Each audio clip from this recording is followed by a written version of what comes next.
Кеудесі еңкіш тартқан мажық еркекті болат темірдей тегеурінмен желкесінен шеңгелдеп алып, қанын шашып жіберердей сілкілеп жіберді.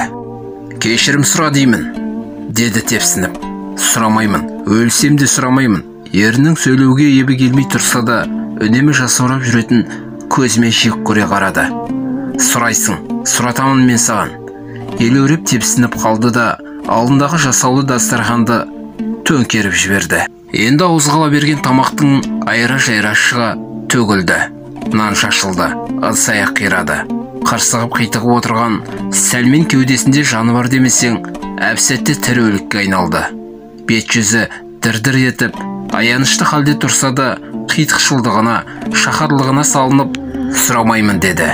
Ашу мұрнының ұшында тұратын тәйтік бала өкпесі қабына келіп, кеңірдегінен алды. «Кет, жоғалт көзіңді» деді, көз аларып. Қырылдай бастағанында: «Кетсем, тыныш кетпеймін, үйді өртеп, сені өлтіріп кетемін».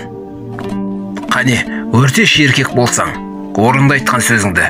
Өн бойы ішіне жынын жиып, тісін қайрап жүретін баласы екіленіп кетті. Біреу бойына күші сыймай қалшылдаса, екіншісі миына дейін кіріп қақ құсап тұрып қалған жүрегіне қонақтаған әлсіздігінен қалшылдады. Екеуінің арасындағы кикілжің түкке тұрғысыз, боқ жеме сөзден басталған. Сөз сүртпек жасалып еді, қоламтасы бақсыған жан дүниелерінің ішіне жиналған өшпенкек аузы мұрнынан шыға төгілді. «Сен маған емес, мен сенің қас-қабағыңа бағынып келдім. Сенің режиміңе, сенің көңіл күйіңе қызмет еттім. Ол сенің қиялыңда жасап алған ойың. Адам құсап шыдамың жетіп, сөздің аяғын күтіп, менің ойымды тыңдап көрдің бе? Әңгіме басталса болды, алдыңда тұрғандарды итере сал. Орнынан апыл-ғұпыл тұрып кететінсің де, сазарып түнеріп жүретінсің. Менің істеген жақсылығымның бәрі сонда құмға сіңген судай болғаны ма? Сен мысық болдың ғой, жұтып алып, көрмедім дейтін». Әкесі тілінің бізін сұқты. «Жақсылық деп елдің баласынан қалмасын деп алып берген киімің мен күнделікті қалтама салып беріп жүрген тиын тебенің бе? Тамақтандыру, киіндіру, оқыту тағиыңа тары келіп тұрма? Одан арақсын істеу-істемеу өз ісім. Менің не ойлап қалай жүргеніме зер салып көрдің бе? Бірдеңе айтсам, біз кезінде әкемізден қорқатынбыз. Әкеміз не айтса да бетіне келмейтінбіз деп өтірік айтатынсың. Әкеңді жек көріп өскенсің.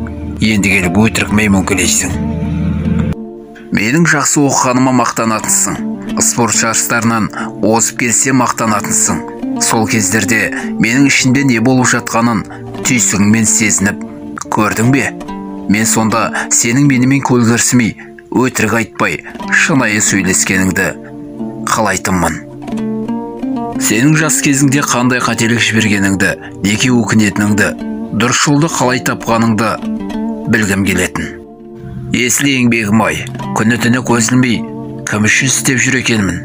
Мен сонда сенімен қатындарша сөйлесіп отыруға уақытым жоқ. Әкесі кіжініп өз басын өзі жұдырықтап жіберді. Бос уақытым жоқ дейсің, күштеусіз, түртпектеусіз бір іске аяқ басып көрдің бе? Арбаға жегілуге арналған ат секілдісің.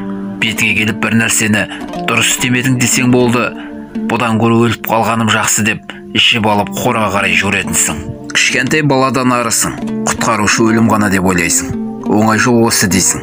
Ондайда шешем мен қарындасымның тағдырына өлім алдында жауап беретінің есіңнен шығып кете ме? Сорайып шығып тұрған өсімшіл мүддеңнің мойны жұлынып қалады бір күні.